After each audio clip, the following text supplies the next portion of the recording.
Hey everyone, it's Jeannie. Welcome back to my channel. Today I'm sharing a card that I had in my mind for a while. I am using Gerda Steiner's Melon Friends and the Hero Arts Infinity Circle dies. So you can use any circle dies that you might have. This is the one that I have that I use pretty often, and for today's card I'm using the largest size. I'm using that die to cut out 2 circles, so I'll be running it through my die machine twice. One circle will be my card base that I will score in half, and one I will be cutting in half. So the reason why I have a card base and then 2 other half circles is because I will be kind of putting the dinosaur in between the card base and the half circles, so it looks like the dinosaur is inside the watermelon slice and kind of eating his way out. Once I have my card base, I just use my Teflon bone folder and reinforce the edge, and then I'll be stamping out my dinosaur image twice. I'm stamping him out twice because I will be using the front side of his head, and then I will be also coloring the back side of his head.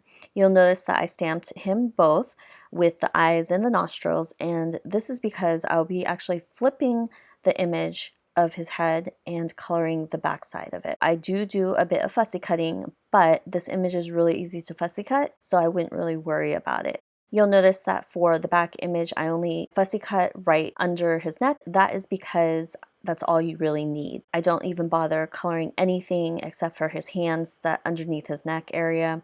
The watermelon's unnecessary, the rest of his body is unnecessary. You really just need his neck up. For my Copic coloring, I am using 4 colors, but I really wanted him to be bright around the nose area, and I had picked up this new Copic marker, YG05. It's this bright, pretty green, and I thought it would be nice to incorporate that color and see if it works with all the other Copics I have. And it worked really well. This dinosaur actually reminds me of Yoshi from Super Mario Brothers, if you guys are familiar with him, and I think it's super cute. So I'm just going to be coloring him, and the reason why I have 2 images is because with Copic markers or alcohol markers, they bleed through the cardstock. I usually color on Nina Solar 80-pound cardstock, and most cardstocks have bleed through when you use Copic markers. I wanted to adhere the back side of his head to the front side of his head so you can see the weird bleed through that you get. It's not like a smooth coloring. Because this card will be colored both on the front and the back, I wanted everything to be clean and nice. So I did add some dimension to the back of his head, and it just mimics the front of his head, so where his eyes are and where his neck is. Like I always say, you can use as many Copic markers or as little Copic markers as you are comfortable with. You probably are able to achieve a good look just by using 2 Copic markers, or even 1 if you really wanted to. For me, I really like that dimension, and I like having the contours of his face really show through. So I fussy cut both of his head images, and for the front one I actually left a little bit of the watermelon, and that is because I needed something to adhere to the card base. If you cut right at his neck, you'll have nothing to glue to the card base, and you don't want him falling off or get decapitated, I guess, if it doesn't adhere properly. For my 2 half circles, I am doing ink blending to mimic a watermelon. I went in with Mowed Lawn for the watermelon rind, and I just used that along the edges. For the interior of the watermelon and the watermelon meat itself, I used Worn Lipstick because it's kind of a light red, and I thought it was perfect color because when you look at a slice of watermelon, there's a bit of a gradient between the watermelon rind and the actual watermelon. So you'll see the green, it kind of gets really white, and then it goes into the red. So I wanted to mimic that, and I left a little bit of that area just a little bit white, and I thought that the Worn Lipstick color was perfect for it. In the middle of the watermelon, it's usually really red,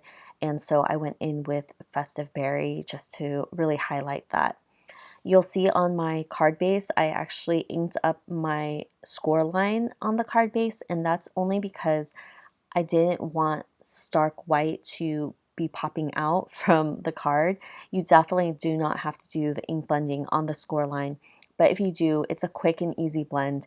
You don't even need to make it sure that it blends. You're just adding color so it's not white. For the back of the card, I add 1 of the half circles, and then for the front of the card, I will adhere my little dinosaur, and you'll see that that's where the watermelon part comes in handy. You don't have to color it, but it is used mainly to adhere to the front of the card base, and you'll be covering it up with the other half of the watermelon circle anyway. Because you didn't color it, no one will see it unless they're really peeking through it, but I really doubt they will. And I just adhere it with liquid glue. For the dinosaur hands, I had to include it. I know that the hands are a little bit smaller, a little bit more difficult to fussy cut, but I thought it was really cute because he's inside this watermelon slice and his hands are popping through, so it kind of looks like he's eating his way through this watermelon slice.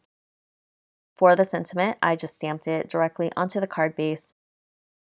Then to finish off the card, I am going in with a black marker just to draw some tear-shaped drops to mimic the watermelon seeds. Of course, there are seedless watermelons in the world, so you definitely don't have to do this part, but I thought it was really cute to decorate it, and it kind of fills up that blank red space with just a little bit more interest to the card. And I'm doing the same thing to the back of the card. Since this is one of the rare cards where I actually will color the front and the back, I thought that it would be best to be completely consistent with the watermelon seeds. But that would finish up the card once I add in all the seeds on the back portion. And this card is done. Because it is a half circle, it does rock back and forth, so I'm showing it here. Isn't it adorable? That is it for today's card. I hope you enjoyed it, and I will see you guys next time with another video. Bye!